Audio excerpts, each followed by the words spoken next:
नमस्कार, द डिबेटमा स्वागत छ। म वीरेन्द्र जैरू। दर्शकहरू, नेपालले कोरोना संक्रमणको दरमा कोरोनाको मुहान चीनलाई समेत उछिनिसकेको छ। अहिले महामारी बढ्दो छ। दैनिक 2000 बढीमा संक्रमण पुष्टि भइरहेको छ। अझ मृत्युदर पनि बढिरहेको छ। त्यस्तै काठमाडौँ उपत्यकामा संक्रमणको वेग तीव्रै हुँदै गएपछि यसले नै समग्र देशको कोरोनाको ग्राफलाई उचाइमा लगिरहेको छ। अहिले 22,000 बढी सक्रिय संक्रमित पुगिसकेका छन्, तर यही संख्या 25,000 बढी पुगे नेपालका अस्पतालहरूमा उपचारका लागि संक्रमित राख्ने ठाउँ समेत नहुने अवस्थाबारे स्वास्थ्य मन्त्रालयले जानकारी गराइसकेको छ। मुलुकको स्वास्थ्य पूर्वाधारको अवस्था कस्तो हो, के हो? यति बेला कोरोनाको महामारीले यसलाई उदाङ्गो पारिदिएको छ नै, तर पनि सरकारले यसको नियन्त्रणमा प्रभावकारी भूमिका खेल्न त सकेन नै, साथै विज्ञहरूको सुझावलाई समेत आत्मसात गर्न तयार देखिएन, जसको मूल्य अहिले समग्र नेपाली जनताले चुकाइरहनु परेको छ। कोरोनाको महामारी किन बढिरहेको छ? यसलाई काबुमा ल्याउन किन सकिरहेको छैन? यसको नियन्त्रणमा पाइलामा चुकेको सरकारले फेरि कहाँनिर कमजोरी गर्दैछ? आज हामी कोरोनाको बढ्दो महामारीका सवालमा केन्द्रित रहेर डिबेट गर्दैछौँ र डिबेटका लागि हामीसँग जोडिनु भएको छ शुक्रराज ट्रपिकल तथा सरुवा रोग नियन्त्रण महाशाखाका निर्देशक डाक्टर सागर कुमार राज भण्डारी र नेपाल मेडिकल एसोसिएसनका निवर्तमान अध्यक्ष डाक्टर मुक्तिराम श्रेष्ठ। डाक्टर मुक्तिराम श्रेष्ठ हामीसँग केही बेरमा जोडिनु हुनेछ भने यति बेला हामीसँग डाक्टर सागर कुमार राज भण्डारी जोडिसक्नु भएको छ। उहाँसँगको कुराकानीलाई अगाडि बढाउँ। डाक्टर सागर कुमार राज भण्डारी, यहाँलाई स्वागत छ कार्यक्रममा। धन्यवाद भाइ। हजुर, अब यति बेला हामीसँग आजको कार्यक्रममा नेपाल मेडिकल एसोसिएसनका निवर्तमान अध्यक्ष डाक्टर मुक्तिराम श्रेष्ठ पनि हुनुहुन्छ। यद्यपि उहाँ केही बेरमा हामीसँग जोडिनु हुनेछ र त्यसअघि तपाईँसँगको कुराकानीबाट आजको कार्यक्रमलाई अगाडि बढाउन चाहन्छु। विशेष गरी आजको कार्यक्रम अलि डिबेट भन्दा पनि जानकारीमूलक र सन्देशमूलक बनाउने प्रयत्न हाम्रो रहनेछ। र सबैभन्दा पहिले अहिले पछिल्लो समय मुलुकमा बढ्दै गइरहेको सङ्क्रमणको अवस्थालाई तपाईँले कसरी हेरिरहनु भएको छ, कसरी विश्लेषण गर्नुभएको छ, यसलाई कसरी लिन सकिन्छ? धन्यवाद। मलाई यो अवसर जुटाइदिनु भएको यहाँलाई धन्यवाद दिन चाहन्छु। सर्वप्रथम म काम गर्ने संस्था भनेको शुक्रराज ट्रपिकल तथा सर्वरोग अस्पताल, यो कुनै महाशाखा चाहिँ होइन है, यसमा करेक्सन गरिदिनु होला। हजुर, ठिक छ। र विगत 7-8 महिनादेखि नै देशको एउटा मात्र सर्वरोग अस्पताल शुक्रराज ट्रपिकल अस्पताल अथवा टेको अस्पताल भनिन्छ। यसलाई पहिले यो चाहिँ कलेरा अस्पताल भनिन्थ्यो। त्यो अस्पतालले आजका दिनसम्म थुप्रै व्यक्तिहरूलाई यो खास गरेर कोभिड-19 का केसहरूलाई व्यवस्थापन गर्दै आएको छ। खास गरेर उहाँहरूको लक्षणको आधारमा उहाँहरूलाई चाहिँ भर्ना गर्ने, अस्पतालको आइसियुमा आइसोलेसनमा भर्ना गर्ने, उहाँहरूलाई आवश्यक पर्ने औषधि उपकरणको व्यवस्था गर्ने, उहाँहरूको शङ्कास्पद अनि त्यसको साथसाथमा अस्पतालमा आउने शङ्कास्पद बिरामीहरू, लक्षण भएका व्यक्तिहरू, अन्य व्यक्तिहरूको स्वाब कलेक्सन गरेर उहाँहरूको एक्जामिनेसन गर्ने र पिसिआर टेस्ट गरिसकेपछि उहाँहरूको यो कोभिड-19 छ कि छैन भन्ने कुरा चाहिँ निर्धारण गर्ने कामहरू हामीले गरिराखेका छौँ। र हाम्रो यो विगत 7 महिनामा त्यो अस्पतालबाट पहिले दिँदै आएका सबै सेवाहरूलाई ती सङ्क्रमितहरूलाई उच्च जोखिममा नहोस् भन्ने हिसाबले अन्य अस्पतालमा सिफ्ट गरेको छ र अहिले 7 महिनादेखि हामी कोभिड-19 को मात्र चाहिँ स्पेसिफिक भएर चाहिँ सेवा दिइरहेका छौँ। अब पछिल्लो समय जुन हिसाबले सङ्क्रमण बढिरहेको छ, अझ भनौँ काठमाडौँ उपत्यकामा बढिरहेको सङ्क्रमणको वेगले समग्र मुलुकको कोरोनाको ग्राफलाई पनि उचाइमा लगिरहेको देखिन्छ। उपत्यकामा सङ्क्रमण वात्तै बढ्नुको कारण के मान्नुहुन्छ? विशेष गरी यहाँहरूले लामो समयदेखि उपत्यकामै रहेर यो कोभिड सङ्क्रमणको व्यवस्थापन गरिरहनु भएको छ, यसलाई कसरी लिन सकिन्छ? एकदम राम्रो प्रश्न सोध्नुभयो यहाँले। अहिले भन्नुपर्दाखेरि विगत 7-8 महिनामा हामीले थुप्रै यो देशले थुप्रै इन्टरभेन्सनहरू गरेको छ। जस्तै लकडाउन भन्यो, यी सबै कुराहरू गर्दा पनि लास्टमा अब यो लकडाउन मात्र एउटा विकल्प होइन, यसलाई चाहिँ बिस्तारै खोल्दै गर्नुपर्ने हुन्छ। देशका विभिन्न आर्थिक पाटोहरू, सामाजिक क्षेत्रलाई पनि एड्रेस गर्नुपर्ने क्रममा लकडाउनलाई क्लोज डाउन गर्नु पर्यो। यो क्लोज डाउन भइसकेपछि अब धेरैभन्दा धेरै नागरिकहरू चाहिँ जुन काठमाडौँ बाहिर मात्र नभएर चाहिँ हाम्रो इन्डियाका विभिन्न स्टेटहरूबाट चाहिँ काठमाडौँमा धेरै व्यक्तिहरू आइराख्नु भएको छ। धेरै व्यक्तिहरू आइराख्नु भएको छ। आउट अफ भ्यालीबाट धेरै व्यक्तिहरू यहाँ काठमाडौँमा विभिन्न कामको लागि, विभिन्न अवसरको लागि, विदेश जानको लागि, उपचारको लागि, थुप्रै कामको लागि यहाँ आइराख्नु भएको छ। यहाँसम्म कि हाम्रो नेपाल सरकारका ठुल्ठुला पदका कर्मचारीहरू पनि जुन सरुवा भएर बढुवा भएर चाहिँ काठमाडौँमा नयाँ अफिसमा आइराख्नु भएको यो सबै आइराख्नु भएको छ। त्यसले गर्दा पनि काठमाडौँ एकदम उच्च जोखिममा छ।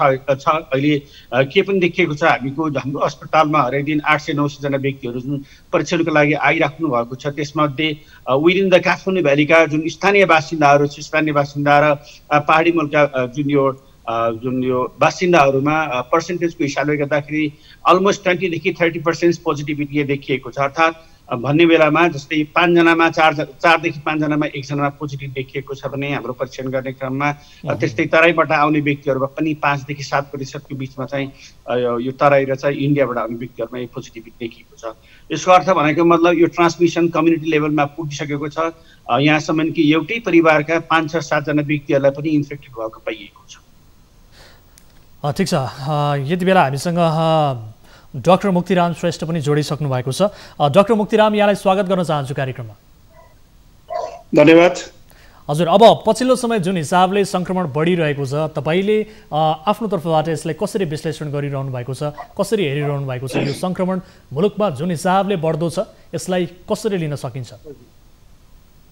यसमा मुख्यतः के हो भने जुन हुन त धेरै कुराहरू आउन सक्छन्, तर यो राज्यको सरकारले जुन किसिमले कोरोना नियन्त्रणमा चाल्नुपर्ने कदमहरू चाल्नको लागि चुकेको कारणले गर्दाखेरि अहिले महामारी बढिरहेको छ र स्थिति बढ्दै जान्छ। हिजो लकडाउनको बेलामा राज्यले यसलाई कसरी नियन्त्रण गर्ने एउटा केसबाट सुरु भएको थियो, जसलाई नियन्त्रण गर्न सकिन्थ्यो ट्रेसिङ गरेर। त्यसले जुन भनौँ न 24 जनवरीमा एउटा देखिसकेपछि त्यसलाई फलो गरेर नियन्त्रण गरेको भए, जुन बिचमा लकडाउन गर्यो त्यो समयमा पनि यसलाई नियन्त्रण गर्ने उपाय गरेको भए यसरी फैलिन्थेन। राज्यले सरकारले के गर्यो भने कोरोना भनेको केही होइन, यसलाई भनौँ न त्यत्तिकै जित्न सकिन्छ, यसलाई डराउनु पर्दैन, यो केही पनि होइन भनेर जुन हेलचेक्राइ गर्यो। हुन त सरकार चलाउने जुन सरकारका निकायहरू आफै भनौँ न सरकारमा कसरी सत्ता टिकाउने, कसरी प्रधानमन्त्री टिक्ने भनेर मन्त्रीदेखि लिएर सबै उतातिर ध्यान भयो। कोरोनामा ध्यान नदिएको कारणले गर्दाखेरि जुन किसिमको हिजो एउटा भनौँ न यसलाई गम्भीर रूपले लिएर नियन्त्रण गर्नुपर्ने थियो, त्यो नगरेको कारणले गर्दा यो महामारीको रूपमा फैलिएको छ। अब काठमाडौँ उपत्यकाको कुरा गर्ने हो भने काठमाडौँ उपत्यकामा पनि पछिल्लो समय निकै जोखिम बढेको छ, यहाँहरूलाई पनि थाहा छ। समग्र नागरिकहरू यति बेला जो बाहिरबाट आइरहेका छन् ती नागरिकहरू पनि PCR टेस्टका लागि लामो लाइन बस्नु परिरहेको स्थिति छ। अब यति बेला काठमाडौँमा बढिरहेको जुन किसिमको सङ्क्रमण छ, यो सङ्क्रमण काठमाडौँमा रोक्न सकिने थुप्रै तयारी गर्न सकिने समय पनि थियो, तर कमजोरी कहाँनिर भयो? यस्तो छ, यसमा के छ भने अहिले काठमाडौँमा अघि नै हाम्रो डाक्टर साहबले भने जस्तै गरेर सबै आएका छन्, तर सरकार कहाँनिर चुकिरहेको छ भने तपाईँले बाहिर बुझ्नुभयो भने जति पनि पोजिटिभ केसहरू छन् त्यो पोजिटिभ केसहरूलाई तुरुन्तै सरकारले क्याप्चर गरेर त्यसलाई ट्रेसिङ गरेर सबै भनौँ न आफ्नो नियन्त्रण लिनुपर्ने थियो। तर सरकारले के गरिरहेछ भने प्राइभेटमा अथवा सरकारमा पोजिटिभ भन्नाले टेस्ट गराउन गयो, पोजिटिभ देखियो। अब तपाईँ तराईबाट अथवा बाहिर जिल्लाबाट आएको यहाँ घरबेटीले बस्न नदिए के अरे PCR गरेर आऊ, त्यसपछि तिमीलाई हामी बस्न दिन्छौँ भनेको कारणले गर्दा पनि टेस्ट गराउन जानेछन्। अरू उपचारमा आएकाहरू पनि टेस्ट गराउन गएका छन्। पोजिटिभ देखिएपछि सरकारले जुन दिएको छ नम्बर, त्यसमा मलाई पोजिटिभ आयो भने पक्नुहोस् तपाईँ 2-3 दिनसम्म 2 दिनपछि तपाईँलाई लिन आउँछु भनेर भन्छ, त्यसपछि त्यो वास्ता छैन। हेर्नुहोस् है, मेन अहिले काठमाडौँमा फैलिएको कारण के हो भने पोजिटिभ केसहरूलाई म्यानेजमेन्ट तिनीहरूलाई ट्रेसिङ गरेर उनीहरूलाई कन्ट्रोल गर्नुपर्नेमा सरकारले त्यत्तिकै छोडिदिएको छ, जसले गर्दाखेरि कतिपयहरू के गरेका छन्, डेरामा बस्नु भनौँ न घरबेटी कहाँ जान नपाउनेहरूको साथी कहाँ गएर बसिरहेछ, उनीहरूमा भनौँ न यहाँमा चेतनाको कमी छ। अर्को कुरा मजबुरी पनि छ, कहाँ गएर बस्ने त? अब तपाईँ आइसोलेसन हेर्नुभयो भने अब बेड अरूका कुरा गर्ने भने सबै प्याक छ, मुस्किलले तपाईँ पाउनुहुन्छ भनौँ बस्नलाई। अनि अर्को उपचारमा जुन भनौँ न पोजिटिभ केस आउँछ, अब उनीहरू होटेलमा बसेका हुन्छन्, होटेलवालालाई भन्यो भने उसले बस्न दिन्न, त्यस कारणले उनीहरू गुपचुपमा राख्छ। अथवा कतिपय केसहरू हामीले भेटेको भनौँ न नम्बर खबर गर्दा 2-3 दिनपछि बोलाउँछु भनेर वास्ता गरेका छन्, फर्किरहेका छन्। तथा नाम चारैतिर उनीहरूले पोजिटिभ केसहरू काठमाडौँमा चारैतिर फैलाएको छन्। यो मुख्य गरेर के भएको भने सरकारको एउटा भनौँ न, सरकारले जुन किसिमले पोजिटिभ केसहरूलाई सही ह्यान्डल नगरेको कारणले गर्दा उनीहरू चारैतिर गएर अहिले काठमाडौँमा महामारी फैलिएको कारण मुख्य कारण त्यही हो। ठिक छ डाक्टर मुक्तिराम, यहाँको अलिकति यो लाइट उज्यालो अलिकति पार्न सकिन्छ भने यसलाई मिलाउने कोसिस गर्नु होला। निकै अँध्यारो मेरो यो लाइन नभएर म सरी है, यो बिजुली मैले टाटाबाट चलाइरहेको हुनाले। ठिक छ, म तपाईँसँग केही बेरमा आउँछु। यति बेला म डाक्टर सागर तपाईँतर्फ आउन चाहन्छु। जस्तो जुन हिसाबले मुक्तिराम सरले बताउनु भयो, काठमाडौँ उपत्यकामा सङ्क्रमण बढ्नुको कारण, समग्र मुलुकमा सङ्क्रमण बढ्नुको कारण सरकारी पक्षबाट निकै ठुलै कमजोरी भएको देखिन्छ र अहिले अस्पतालहरूमा जुन हिसाबले पिसिआर टेस्टका लागि दृश्यहरू देखिन्छ, निकै कहाली लाग्दा दृश्य देखिन्छन्। यहाँहरूलाई पनि थाहा छ, विशेष गरी मानिसहरू रातभर भोकै प्यासै पनि लामो लाइनमा बसेर पिसिआर टेस्टका लागि लाइन लाग्ने गरेको दृश्यहरू देखिन्छ। अब यो पिसिआर टेस्टलाई अलिकति सहज बनाउन नसकिने अवस्था हो? एकदमै यहाँ राम्रो कुरा गर्नुभयो। यहाँले जुन सेनारियो मलाई देखाउनु भएको छ, आजभन्दा 4-5 दिन अगाडिको सेनारियो हो। त्यसपछि अहिले हामीले व्यवस्थापन पछि सुधार गरिसकेका छौँ। यसमा हरेक दिन जति पनि आउनुहुन्छ उहाँहरूको सबैको चाहिँ उहाँहरूको चाहिँ लक्षणको आधारमा उहाँलाई यो परीक्षण गरेर हामीले गर्नुपर्ने नगर्नुपर्ने यी सबैको चाहिँ गरेर हरेक दिन चाहिँ यी सबै लाइनलाई चाहिँ कम्प्लिट गर्ने गरेका छ। अहिले चाहिँ सेनारियो अलिकति चेन्ज भएको छ। अहिले कति जति मानिसहरू पिसिआर टेस्टका लागि आउने दैनिक? आजको कुरा गर्नुहुन्छ, अलमोस्ट 700 केसहरू चाहिँ आउनु भएको थियो। त्यसमध्ये चाहिँ अलमोस्ट मोर देन 650 चाहिँ कलेक्सन भएको छ आज। हजुर, अब यो सङ्क्रमण त बढेको बढे भयो, विशेष गरी यसलाई रोक्न पनि सकिएन। अब विभिन्न किसिमका प्रयासहरू पनि भएका हुन्, नभएका होइनन्। तर तपाईँको विचारमा कहाँ चुक्दैछौँ हामी यो सङ्क्रमणलाई नियन्त्रण गर्न नसक्नुमा? नागरिक स्तरबाट के कमजोरी भइरहेको छ, सरकारी तौरबाट के कमजोरी भइरहेको छ? अब यो सरकारले मात्र दोषी देखाएर हामी सबैको यसमा चाहिँ दोष छ भन्ने मैले अनुभूति गरेको छु। हजुर, भन्नुपर्दाखेरि सबभन्दा पहिले मैले पोजिटिभ एप्रोचबाट जान चाहन्छु। सबभन्दा पहिले यो इन्फोमिडिया पनि हो। सही समाचार हामीले सम्प्रेषण गर्नुपर्ने हो। बिहानैदेखि खालि नेगेटिभ कुराहरू मात्र लगाउँछौँ। हरेक दिन चाहिँ भगवानको सङ्कीर्तन नाम जप्ने बेलामा हामीले बिहान फलाना ठाउँमा यति देशमा यतिजना मरे, नयाँ यति सङ्क्रमण भए, यस्तो त्रास भयो, यस्तो भयो भन्ने हामीले भनिराखेका छौँ होइन। त्यसले गर्दा जनता एउटा त्रास सिर्जना भएको छ। यहाँ देखिराख्नु हरेक मानिसहरूले कोभिड-19 को नाममा चाहिँ धेरै दुःख शास्ति झेलिराखेको अवस्था अहिले पनि छ होइन।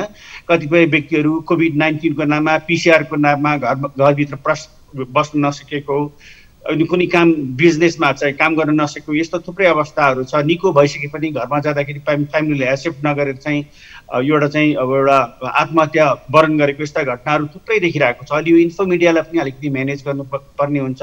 र अहिले यहाँहरूको मुख्य चाहिँ भूमिका यहाँहरूको पनि के रहेछ भन्दाखेरि जनतालाई सही समाचार गर्ने, यसबाट मुख्य कसरी बच्न सकिन्छ भन्ने कुराहरू हामीले दिनु पर्यो। मैले यहाँलाई सिम्पल कुरा मैले के भन्न चाहन्छु, अबको दिनमा यो कम्युनिटी ट्रान्समिसन भइसकेपछि हरेक नागरिकले के भनेर सोच्नुपर्दा म मात्रै नेगेटिभ हो अरू सबै पोजिटिभ हो भन्ने हिसाबले सोच्नु पर्यो होइन। त्यसकारण चाहिँ म आफू कसरी बस्ने, यसको साथसाथ मेरो परिवारमा बुवा आमालाई मैले कसरी बचाउने, मेरो परिवारका अन्य सदस्यलाई कसरी बचाउने भन्ने कुराहरू चाहिँ बचाउनु पर्छ। यसमा हामीले गल्ती गऱ्यौँ, एकदमै राम्रो इन्फर्मेसन दिन सकेनौँ। र अर्को कुरा यो खास गरी यी मेसेजहरूलाई चाहिँ सर्वसाधारण जनसमुदायमा मात्र हामी पुर्याउन सकेनौँ होइन। त्यसले गर्दाखेरि चाहिँ अहिले पनि जनताहरूले गर्दाखेरि यसलाई जति पनि सरकारले भनेका जनस्वास्थ्यका प्रावधानहरू छ, ती प्रावधानलाई अझै पनि राम्रोसँग फलो गर्न सकेका छैनन्। सिम्पल सोसियल डिस्टेन्सिङ हामीले मेन्टेन गर्न सकेका छैनौँ। त्यति मात्र नभएर हामीले अनिवार्य मास्क भनेका छौँ, मास्क राम्रोसँग सही प्रयोग गर्न सकेका छैनन्। मास्क लगाउँछन्, कतिपयले हातमा लगाइरहेका हुन्छन्, कतिपयले चाहिँ च्यापुमा लगाइरहेका हुन्छ, कसैले चाहिँ टाउकोमा लगाइरहेका हुन्छ।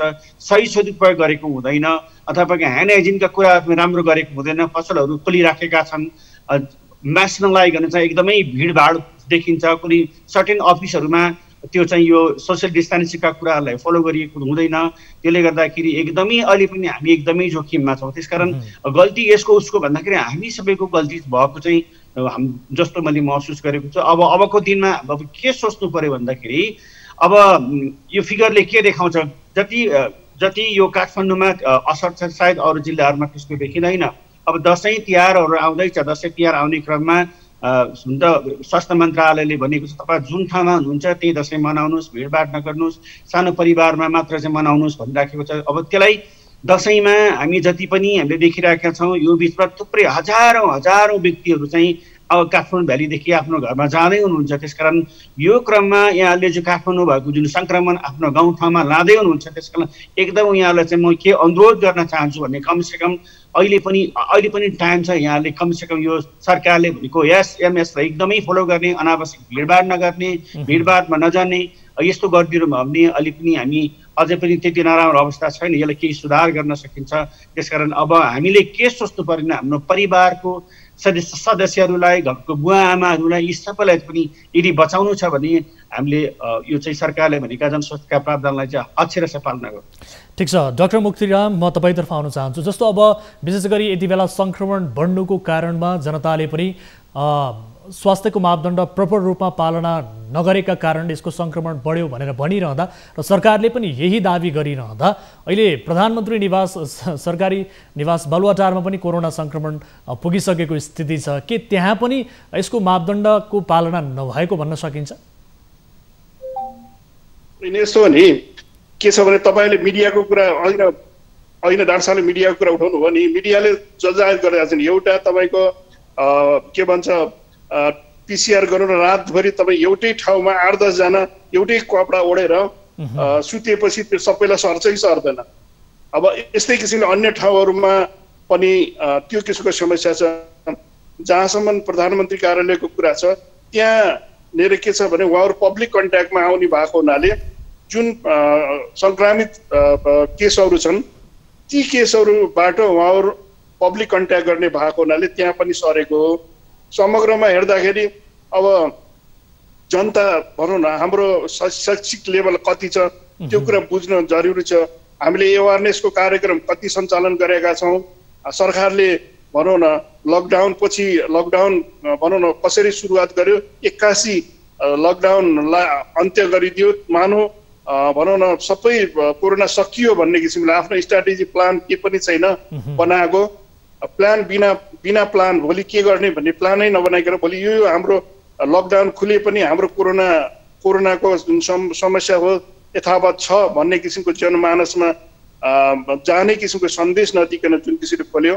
र अघि नै मैले तपाईँलाई भनिसकेँ काठमाडौँको समस्या, यो समस्याहरूको कारणले जुन भएको केसहरूलाई ट्र्याप गर्न नसकेर त्यो केसहरूलाई ट्रेसिङ गर्न नसकेर ती सबै ठाउँमा जाने भए त्यही सोर्स, त्यो इन्फेक्सनको सोर्स त्यही नै हो। त्यसले गर्दाखेरि के हो भने जुन किसिमले पब्लिकको आफ्नो ठाउँमा छ, पब्लिकको आफ्नो भनौँ न अब होम आइसोलेसनमा बस्दा पनि हुन्छ भनेर राज्यले भनेको छ। जब त्यो मान्छे पोजिटिभ बसिसकेपछि त्यो फलो गर्ने त राज्यको जिम्मा हो नि। आइसोलेसनमा बसेको छ कि छैन, ठिक छ, सबै मान्छेहरू चेतनशील छैनन् भन्नाले चेतनाको कमी छ, त्यो त सबैलाई थाहा भएको कुरा नि। हाम्रो भनौँ न एवारनेस कार्यक्रम, एवारनेस हाम्रो जनताहरूमा कम छ।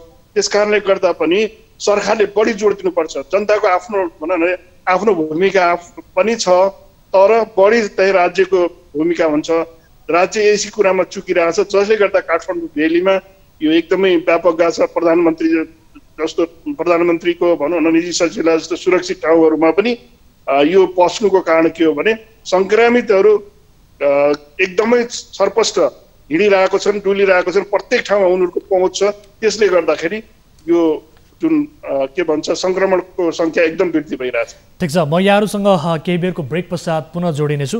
दर्शकबिन, आजको कार्यक्रममा हामी कोरोना भाइरसको महामारी जो बढिरहेको छ पछिल्लो समय, यसका सवालमा केन्द्रित रहेर कुराकानी गरिरहेका छौँ र यो कुराकानी जारी रहनेछ केही बेरको ब्रेक पश्चात।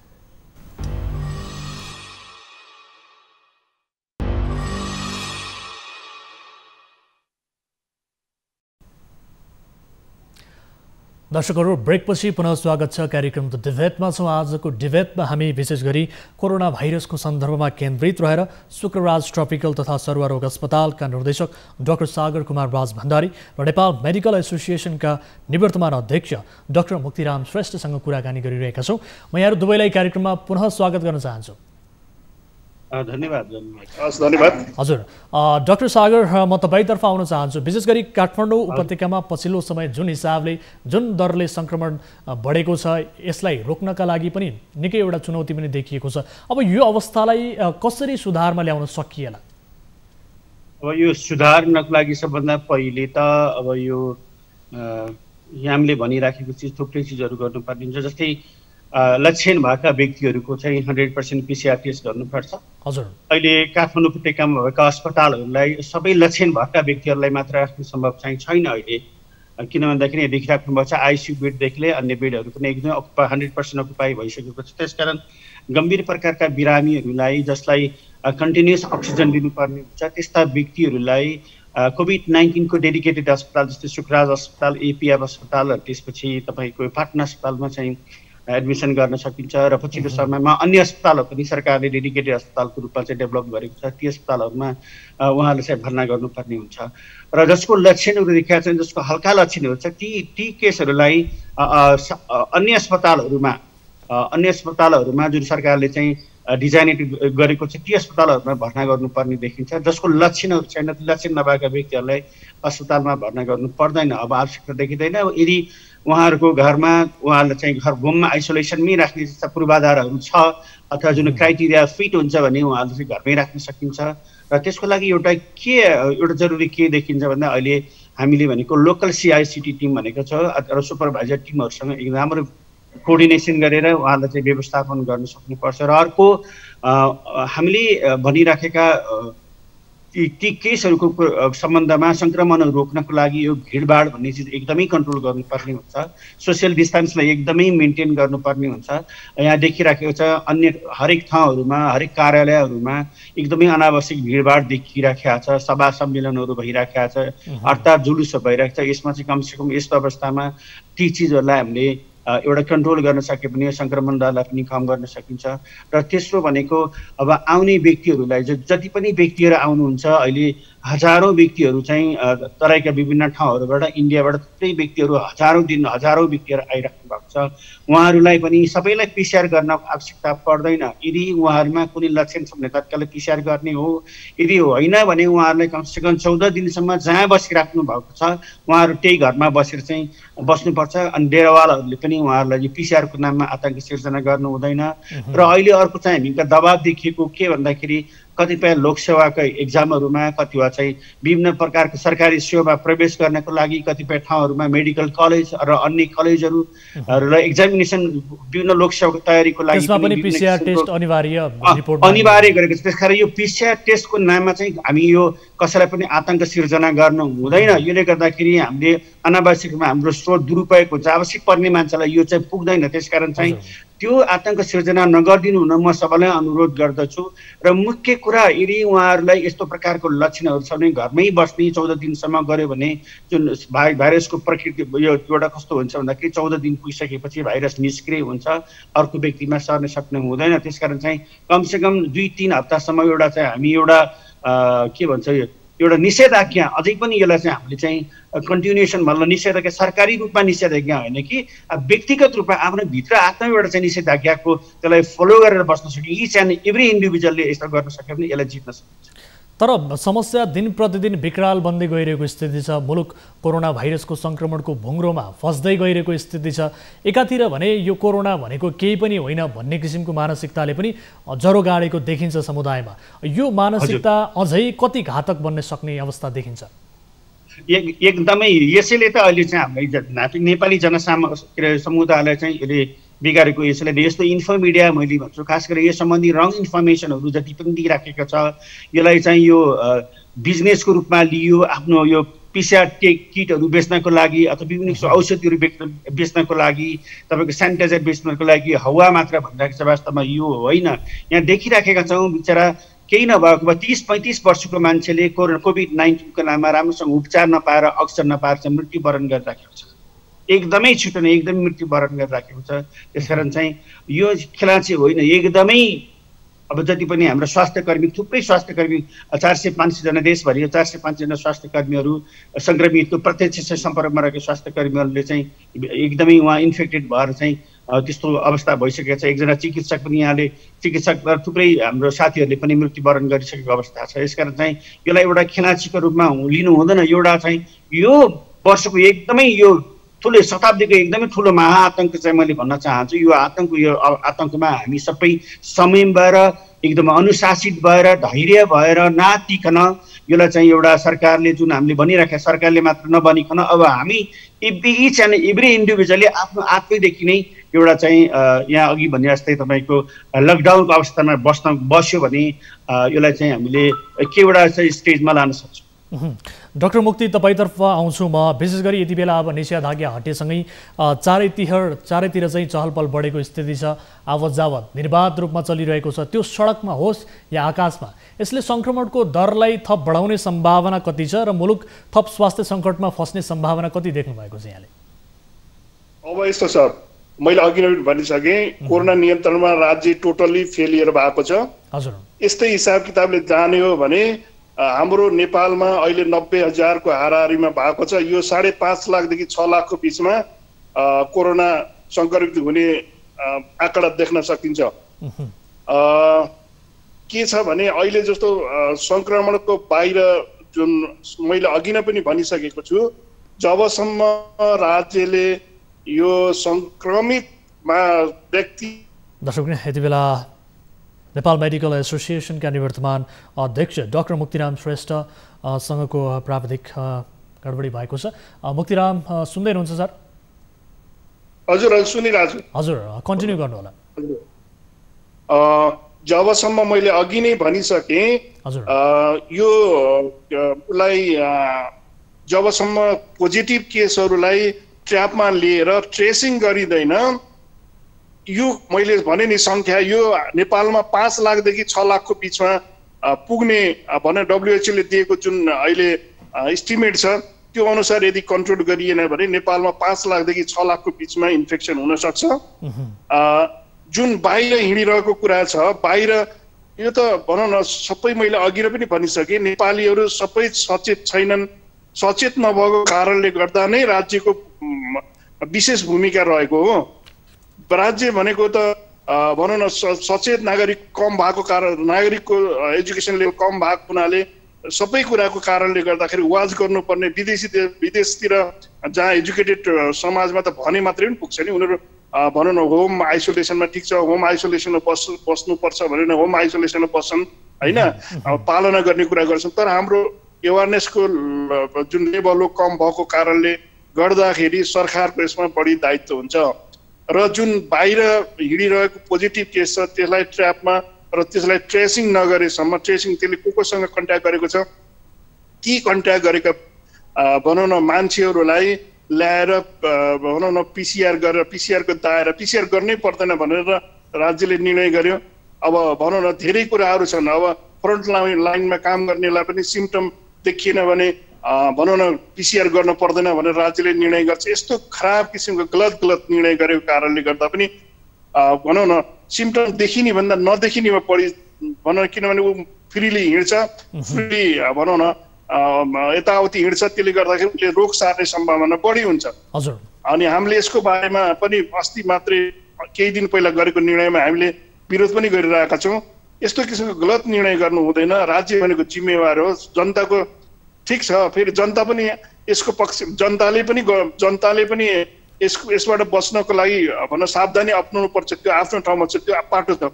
तर मेन पाटो भनेको राज्यको जिम्मा हो। राज्य अब पोजिटिभ केसलाई आइसोलेसनमा राख्ने होइन, ट्र्याप गरेर अनि ट्रेसिङ गर्ने त जनताको काम होइन नि, त्यो त राज्यको काम हो नि, सरकारको काम हो नि। र सरकार जबसम्म जिम्मेवार हुँदैन, अहिले तपाईँको जुन लकडाउनको पिरियड भयो टोटल्ली तपाईँ भन्नुहोस् एकदमै सरकार यसमा भनौँ न एकदमै फेलियर, 30% भन्दा बढी सक्सेस छैन। त्यसले गर्दा पनि यो महामारी फैलिँदै गएको छ। अब भन्यो भने अमेरिका र रुसको कुरा गर्नुहुन्छ उहाँहरूले, भुटान, मालदिभ्स, बङ्गलादेश भने श्रीलङ्काको कुरा गर्नुहुन्न, जहाँ कि 2 डिजिटमा अहिले पनि छ, मृत्यु भनेको 0 छ। त्यो कुरा उहाँहरूले उदाहरण देखाउनुहुन्न। जहाँ कि भनौँ न अरू देशमा यस्तो भयो, हाम्रो देशमा त कन्ट्रोल भएको छ। हाम्रो देशमा अब थाहा हुँदै जान्छ, यो जुन रेसियो बढ्दै जाने क्रम ठिक छ, संक्रमणले यस्तो रूप लिइरहेको छ अझै पनि, तर सरकारी निकायहरू समुदायमा कोरोना फैलिएको छ कि छैन भन्ने सवालमा समेत स्पष्ट देखिएको स्थिति छैन। अब म डाक्टर सागर हजुरले यदि उहाँलाई सोध्नुभयो भने उहाँले अझै पनि भन्न सक्नुहुन्न फैल्यो कि फैलेन भनेर, अझै पनि स्पष्ट रूपमा भन्न सक्ने स्थिति छैन पक्कै पनि। म डाक्टर सागर तपाईँतर्फ आउँछु। अब अन्तिममा जस्तो जुन हिसाबले परीक्षणको रफ्तार अनुसार नै अहिले सङ्क्रमित फेला परिरहेका हुन्, या यो परीक्षणको पहुँच अझै पनि लक्षित क्षेत्रमा पुग्न बाँकी नै छ, के छ स्थिति? अब यहाँले सबभन्दा पहिले मैले रिप्रेजेन्ट गर्ने भनेको सुर्गा ट्रपिकल अस्पताल हो होइन। हजुर, यहाँ हरेक दिन हामीले चाहिँ हाम्रो चाहिँ क्षमता भनेको 288 हो, 24 घन्टामा 288 टेस्ट गर्छौँ। तर अहिले हामीले हाम्रो क्षमतालाई 250% बढाइराखेका छौँ, किनभने कलेक्सन बढी भइरहेको छ। धेरैभन्दा धेरै मानिस जोखिमयुक्त क्षेत्रबाट आइराख्नु भएको छ, उहाँहरूलाई पनि एड्रेस गर्नको लागि हामीले कलेक्सन धेरै गरिराखेको छौँ। र जसरी शुक्रबार ट्रपिकल अस्पतालले यसरी चाहिँ दायरा बढाइरहेको छ, काठमाडौँका अन्य 14वटा अस्पतालले पनि यसरी नै सहयोग गरिदिनु भयो भने एउटा ठोस बाटोमा लैजान हामी सक्छौँ र यसरी दायराहरू बढाउँदै लानुपर्छ। तर यसो भन्दै गर्दाखेरि जुन अघि नै मैले यहाँहरूले भनिरहेको पिसिआरको आतङ्क हामीले कुनै पनि हालतमा सिर्जना गर्नु हुँदैन, किन यो पिसिआर भने कुनै एउटा औषधि पनि होइन, भ्याक्सिन पनि होइन। अनि आज नेगेटिभ छ, भोलि अघि भने जस्तै तपाईँको चाहिँ यो सोसियल डिस्टेन्सिङ मेन्टेन गर्न सकिने, जनस्वास्थ्यका यो जुन प्रावधानहरूलाई मेन्टेन गर्न सक्ने, भोलि पनि पोजिटिभ हुनसक्छ। त्यसकारण चाहिँ अहिले जनताले पिसिआरलाई चाहिँ यो औषधि नै हो। अब पिसिआरको लाइसेन्स के अरे नेगेटिभ रिपोर्ट आइसकेपछि यो लाइसेन्स नै प्राप्त हो भन्ने चाहिँ जुन सोचिराख्नु भएको छ त्यो एकदमै गलत हो। त्यसलाई चाहिँ हामीले त्यसरी लिन हुँदैन। अब हामीले के भनेर अघि भने जस्तै यहाँलाई चाहिँ हामीले के सोच्नु पर्यो भने इच एन्ड एभ्री इन्डिभिजुअलले म बाहेक अरू सबै पोजिटिभ हुन् भनेर चाहिँ सोच्नु पर्यो। ठिक छ। अब यो अवस्थामा जस्तो अब चाडपर्व पनि नजिकिएका छन् होइन, अब दसैँमा घर जाने मानिसहरूको पनि लर्को त्यत्तिकै लाग्ने स्थिति छ। कतै उपहार स्वरूप कोरोना नै बोकेर मानिसहरू घर जान्छन् कि भन्ने किसिमको डर, त्रास, चिन्ता पनि यो अवस्थामा रहन्छ। अब यो अवस्थामा तपाईँको तर्फबाट अन्तिममा छोटोमा आफ्नो सुझाव चाहिँ कस्तो रहन्छ छोटोमा? अब त्यसकारण अब यो चाहिँ मैले अघि नै पनि भनिसकेँ, यो दसैँमा हामीले अलि यो वर्षको दसैँलाई विशेष रूपमा चाहिँ हामीले मनाउनु पर्ने हुन्छ।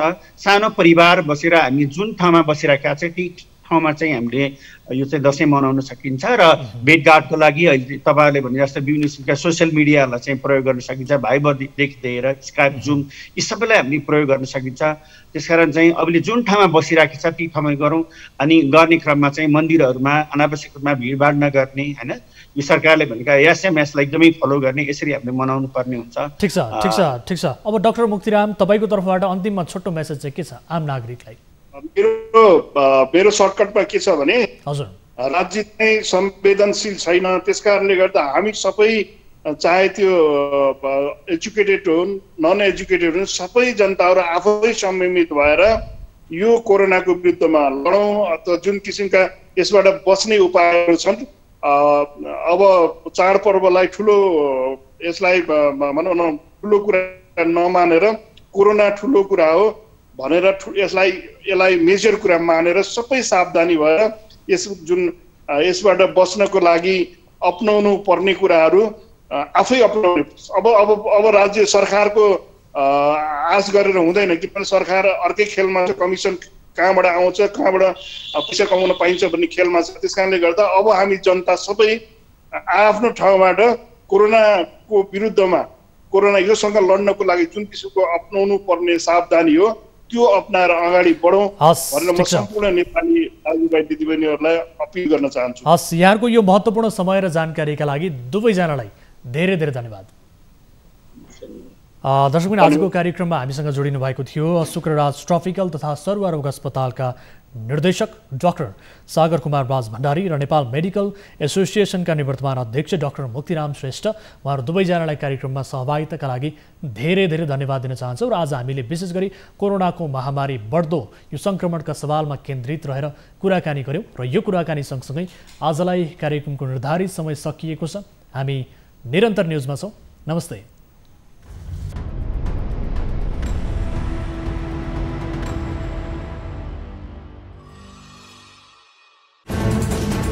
कोरोनाले सृजना गरेको सङ्कटमा पल पलका न्युज अपडेट र हर क्षेत्रको कभरेजका लागि न्युज 24 नेपाल युट्युब च्यानललाई सब्स्क्राइब गर्नुहोला।